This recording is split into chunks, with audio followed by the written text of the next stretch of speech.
तर मी सादर आमंत्रित करते ईश्वरी.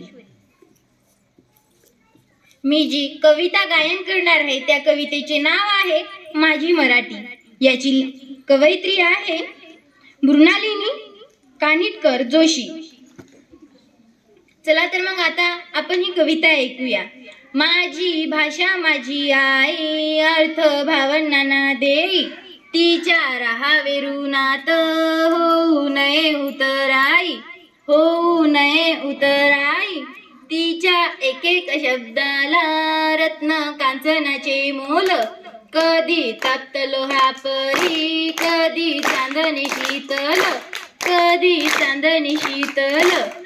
रान वाऱ्याच्या गंधात माझी मराठी भिजली, लिहू नये नाना बोली, माझी मराठी सजली, माझी मराठी सजली.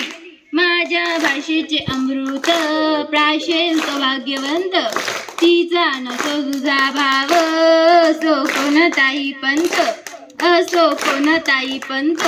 माझ्या मराठी भाषेची काय वर्णावी थोरवी, दूर देशी ऐकू येते माझ्या मराठीची ओवी, माझ्या मराठीची ओवी. धन्यवाद.